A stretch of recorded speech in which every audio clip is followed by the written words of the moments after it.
Welcome back नाज़रीन। बातचीत करें पाकिस्तान की कुछ सियासी मंजरनामे के हवाले से। पार्लियामान के अंदर क्या फॉरवर्ड ब्लॉक बन सकता है, नहीं बन सकता, और मखसूस नशिस्तों का फैसला लेकर उसकी बरक्स कानून साजी जो की गई उसके ऊपर हम बात करेंगे। आदिल काई साहब भी हमारे साथ हैं। काई साहब, ये बताइएगा कि ये जो मामला है मखसूस नशिस्तों का, सुप्रीम कोर्ट का फैसला, अभी जो इख्तलाफी नोट था जस्टिस मंदोखेल साहब ने जो लिखा है उसके अंदर जस्टिस समीनुद्दीन और जस्टिस नईम अख्तर अफगान शामिल थे, वो आज जारी हुआ है 29 सफ़ात का। और ये इसलिए किया गया कि अच्छा 15 दिन की डेडलाइन थी तो डिटेल जजमेंट आ जानी चाहिए ताकि जो नज़रसानी का हक है या इख्तियार है वो गैर मौसर ना हो, ये उसके अंदर मेंशन भी किया गया।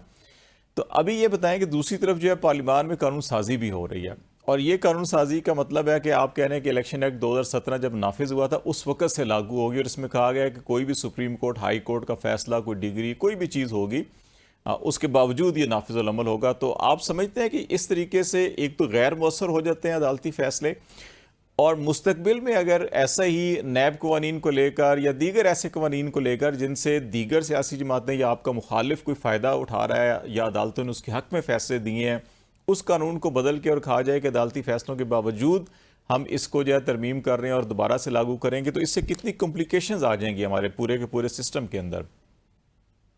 डेफिनेटली ये कॉम्प्लिकेशन तो आएगी, लेकिन असल तो प्रॉब्लम ये है कि जो आपके डिसीजन होते हैं उनको भी तो देखना चाहिए कि जब आप कोई डिसीजन ऐसा करते हैं कि जिसका कोई लीगल वे आउट नहीं होता, तो डेफिनेटली पार्लियामेंट का तो काम है कानून बनाना। और जो प्रोस्पेक्टिव फैक्ट और रिट्रोस्पेक्टिव फैक्ट है, वो भी कानून का हिस्सा है कि कोई भी कानून पार्लियामेंट बनाती है तो उसको प्रोस्पेक्टिव फैक्ट हो सकता है और रिट्रोस्पेक्टिव फैक्ट होता है।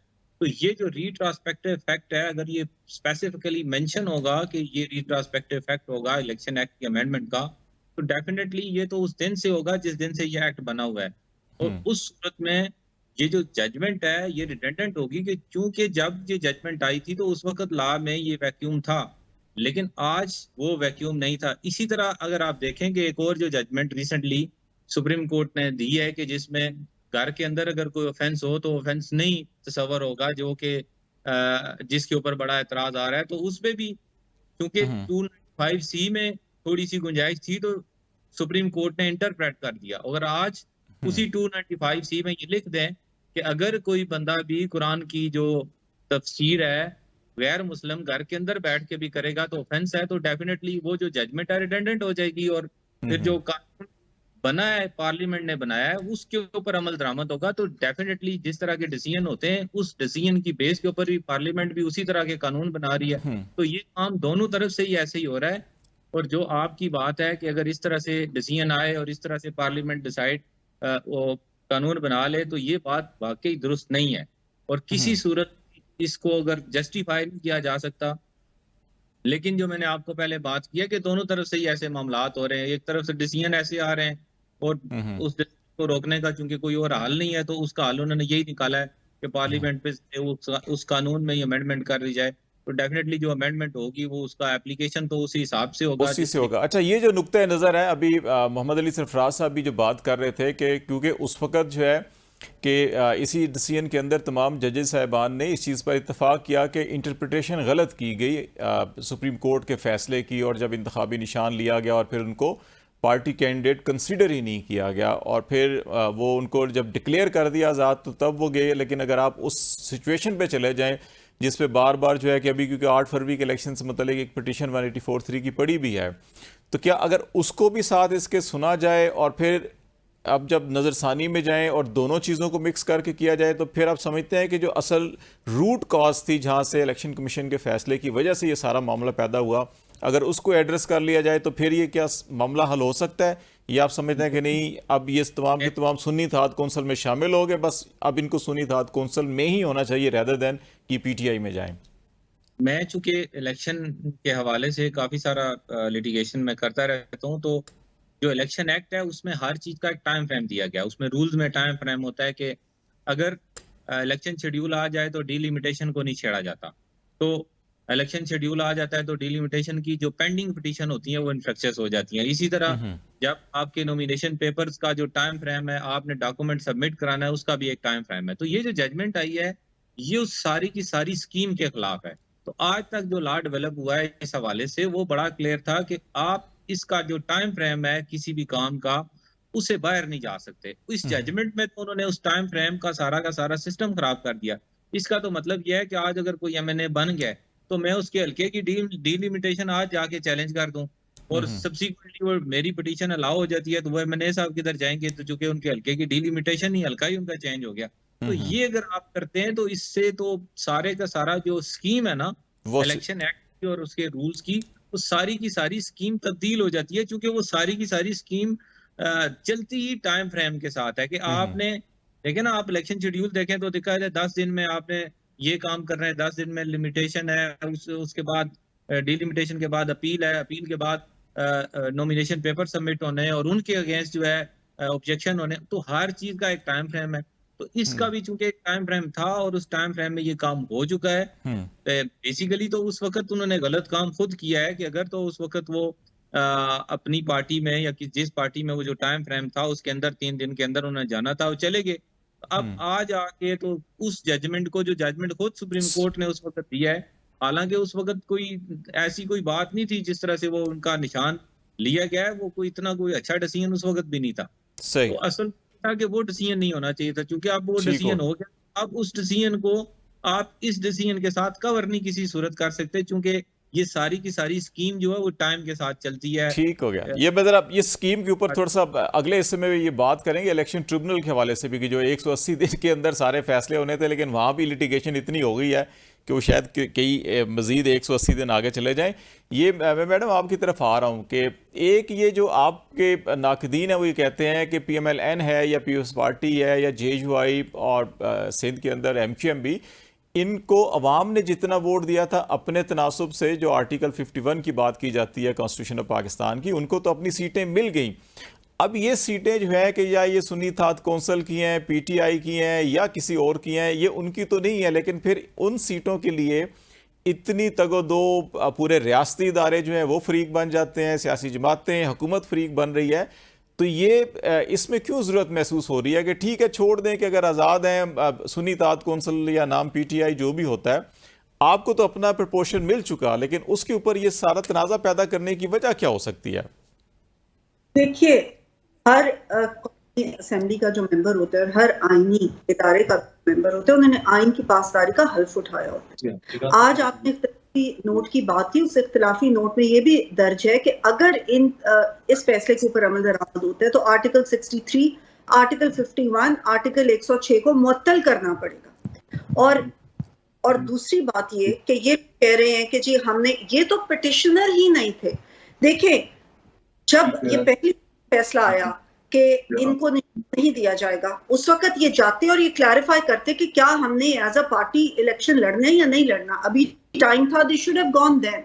सेकेंडली, जब वो हो गया उसके बाद ये जाते कि हमने एज अ पार्टी इलेक्शन लड़े, हमने किसी और पार्टी को शामिल नहीं होना, इनको किसी ने मजबूर नहीं किया था सुन्नी इत्तेहाद काउंसिल का हिस्सा लेने के लिए। ये उस वक्त पिटिशन कर सकते थे। बिगड़ा हुआ बच्चा ये किसी और को कहते हैं, लेकिन ये खुद बिगड़े हुए बच्चे की तरह हरकतें करते हैं कि इन्होंने सारे फैसले खुद किए, ये उस फैसले के पिटिशनर भी नहीं बने, इनको घर से बुला के वो सीट्स दे दी गई और आज ये कहते हैं कि हमें हमारा हक मिल गया। अगर ये इनका हक था तो इन्होंने उसके लिए फाइट क्यों नहीं किया? ये क्यों नहीं उस वक्त अदालतों का इन्होंने दरवाजा खटखटाया? क्यों नहीं इन्होंने ये आवाज उठाई कि हमारे साथ ज्यादती हो रही है?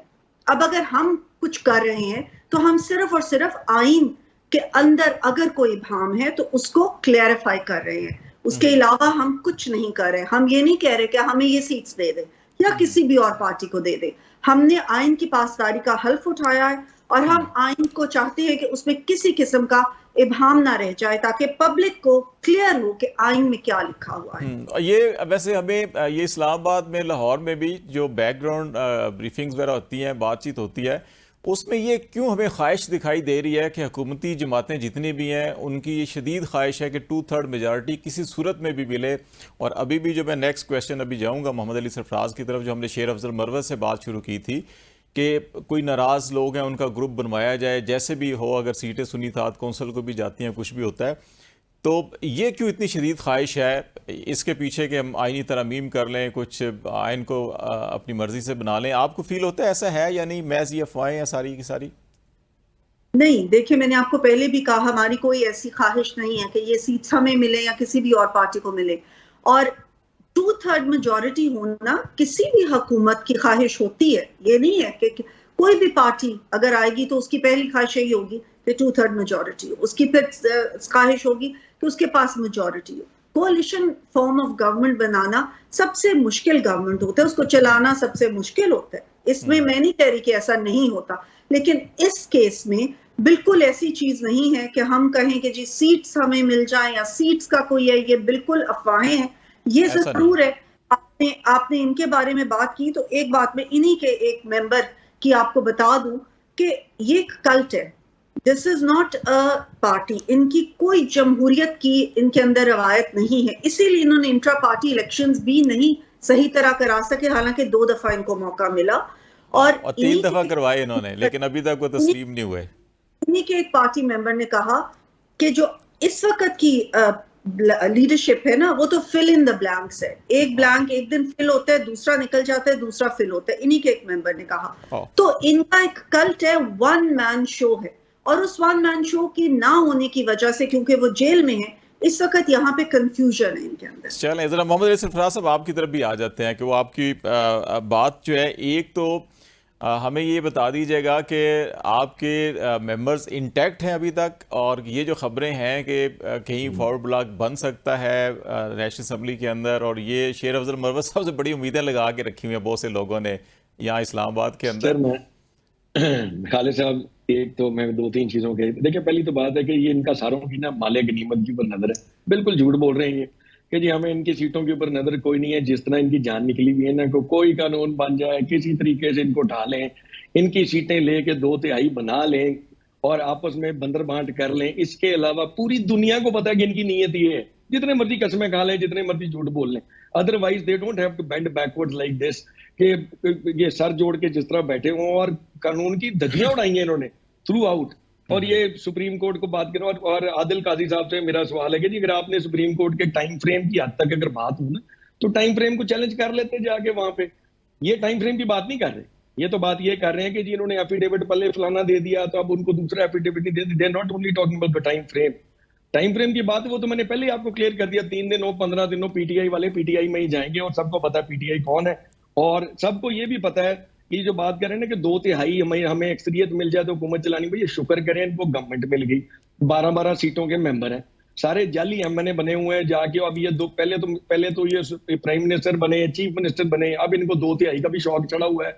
बिगड़े हुए बच्चे तो ये है जिनकी डिमांडें बढ़ती जा रही हैं। मिली थी मेजॉरिटी 2/3 मिड-90s में, आपको याद होगा कि 2/3 से जीते। भाईजान खालिद साहब वो 2/3 की बात, अब वो 90s की बात और है। अब ये इमरान खान अगर एक सिंगल आदमी, पाकिस्तान का पॉपुलर तरीन आदमी है, वो वन मैन शो कह रहे हैं तो ठीक है ना। वो एक बंदा इन सारे 2 करोड़ इकट्ठे कर लो, चूं का मुरब्बा सारों से भारा है, अब उसको आप कल्ट का नाम देते। वन मैन शो तो बिल्कुल है भाई, दुनिया सारी एक आदमी के पीछे है, उसकी सच्चाई को मानती है, उसको फॉलो करती है। अवाम पाकिस्तान की दुआ भी उसके साथ है, उनकी मोहब्बत भी उसके साथ है, उन्होंने वोट भी उसी को दिया है। हम जितने एमएनए बैठे हम उसी एक बंदे के तोफैल एमएनए बने, हमें तो वोट अपनी। आप समझते हैं कि आपके मेंबर्स दोबारा किसी सिंध हाउस या पंजाब हाउस में नहीं जाएंगे? तो ये सर मेरी गुजारिश थोड़ी सी सुन लेना। अगर इनको ये कल्ट लगता है तो ये इनकी अपनी हो सकती है कुछ सोच, हमें तो कल्ट नहीं लगता। हमें तो सिंपल पता है कि एक आदमी है जिसके पीछे पूरा पाकिस्तान है, और ये सारी जमातें रिजेक्टेड हैं, और ये अपने अपने हलकों से सीटें हारे हुए हैं, और ये असेंबली में बैठ के पता नहीं किस दिल से ये असेंबली में आते हैं। I don't know how do they face their people in their constituency. यहाँ बैठ के तकरीरें करनी तो बड़ी आसान है। अब आता हूं मैं शेर अफजल मरवत साहब की तरफ। शेर अफजल मरवत हमारी जमात का मेंबर है, ठीक है जी, उनको शेर अफजल साहब को देखें, ये पार्टीज के अपने फैसले होते हैं, हमने इनकी जमात के फैसलों पे कभी जाके इंटरफेयर नहीं किया। जमातें अपने कैंडिडेट्स की अपने इंटरनल मामलों को देखते भी हैं, मेंबरशिप सस्पेंड भी होती है, मेंबरशिप टर्मिनेट भी होती है। ये जमात ने फैसला करना होता है कि अगर उनको लगे कि पार्टी लाइन से हट के अगर एक आदमी कोई ज्यादा इंडिपेंडेंट है, मैं उस पर कमेंट नहीं करना चाहता कि वो कर रहे हैं या वो नहीं कर रहे, but if our party feels, और अगर वो पार्टी ने अगर उनको डिसिप्लिनरी एक्शन की बेसिस पे अगर किसी आदमी की 3 महीने के लिए सस्पेंशन की है of membership, that's the party decision, it is none of their business. और उसके बाद अगर पार्टी समझती है कि उस डिसिप्लिनरी सस्पेंशन के बाद भी अगर असर नहीं हुआ और फिर भी लाइन डिफरेंट टो की जा रही है, पार्टी कोई बात कर रही है और हम में से कोई उठ के अगर कोई डिफरेंट बात करता है और अगर जमात समझती है कि ये पार्टी के लाइन ये नहीं है और आप डिफरेंट गुफ्तगू कर रहे हैं, तो ठीक है, पर मेंबरशिप टर्मिनेट भी होती है. What is their issue? What has that got to do with reserve seats? What have that got to do with their giving 5 साल के पैसे एडवांस जो आईपीपीज की जो बात करते हैं? अब मैं उस पे आ जाता हूँ जी. I am a finance guy my self. 5 रुपए की आप छूट दे, लुट मचाई भी इन्होंने. सारी आईपीपीज इनकी अपनी है, इनके दौर में ये सारे कॉन्ट्रैक्ट हुए हुए हैं. अब इस मुल्क के अंदर सारी दुनिया को पता है कि ये आईपीपीज हमारे मुल्क के जोड़ों में बैठ गई हैं.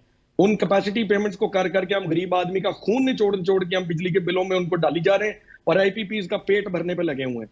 बजाय कि आप उनके साथ रीनिगोशिएट करने की बात करें, ये तो रीनिगोशिएशन चैनल ही खत्म करना चाहते हैं. ये कहते हैं कि जी कहीं रीनिगोशिएशन गलती से कहीं हो ना जाए, 3 सालों के पैसे उठा के पहले ही दे छोड़ो. मामे चाचे सारे वहां बैठे हुए हैं, उनको 3 सालों के पैसे देके 5 रुपए की 60 रुपए कौम को पर यूनिट ठोक दिए पकड़ के. 5 रुपए की छूट लेने की, 5 रुपए की छूट की बात नहीं है. ये उनके आईपीपीज के इंटरेस्ट को सेफगार्ड करने की बात है. और उनको 3 साल की एडवांस पेमेंट देके कितने को पैसे आ गए हैं हुकूमत पाकिस्तान के पास? मेरा पूरा शहर वासा के गटरों के पानी से डूबा पड़ा हुआ है.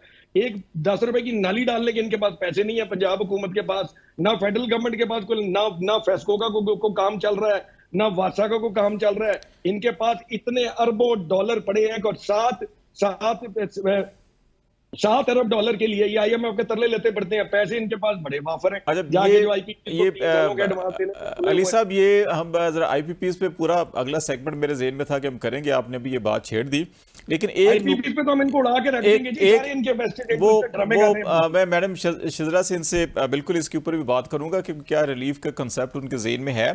आदिल साहब, ये मैं आपके लिए एक क्वेश्चन अभी ब्रेक पे जाने से पहले छोड़ देता हूँ, और इसमें खास तौर के ऊपर जो जस्टिस के हवाले से कि अभी भी जैसे मैंने मखसूस नशिस्तों के हवाले से कहा कि ये 13 जुलाई को फैसला आया था सुप्रीम कोर्ट का, और अभी इख्तलाफी नोट सामने आ गया और ये कहा गया कि हम ताकि गैर मौसर चीज़ ना हो जाए इसलिए हम चाह रहे हैं कि जल्दी 15 दिन के अंदर अंदर पूरा फैसला आना चाहिए था, लेकिन अभी जो मेजर जजमेंट है वो नहीं आई. दूसरी तरफ जो है नैब तरमीम का केस जो है 6 जून को हियरिंग कंप्लीट हो चुकी है उसकी, और अभी आप 2 महीने गुजर चुके हैं, उसकी जजमेंट नहीं आ रही, और उस जजमेंट का इफेक्ट जो है शायद किसी दूसरे फरीक को मिल सकता हो. नैब केसेस इस वक्त आपको सामने सारे चल रहे हैं, number 1. Number 2, Islamabad high court के 6 जजेस ने ख़त लिखा था कि जनाब ये इंटरफेरेंस हो रही है इंटेलिजेंस एजेंसीज की और एग्जेक्टिव की, और इसकी एक हेयरिंग अप्रैल में हुई और एक इसकी हेयरिंग मई के फर्स्ट वीक में हुई, और अभी 3 माह गुजर चुके हैं, उसकी दोबारा हेयरिंग ही नहीं हो रही है. तो जो जुडिशरी को एग्जेक्टिव या इंटेलिजेंस के प्रेशर से निकालना चाहिए, उस पर भी बिल्कुल खामोशी. तो ये जो मामलात हैं, इस पे ज़रा आपसे हम थोड़ा सा इनपुट लेना चाहेंगे. ब्रेक के बाद नाज़रीन हमारे साथ रहिएगा.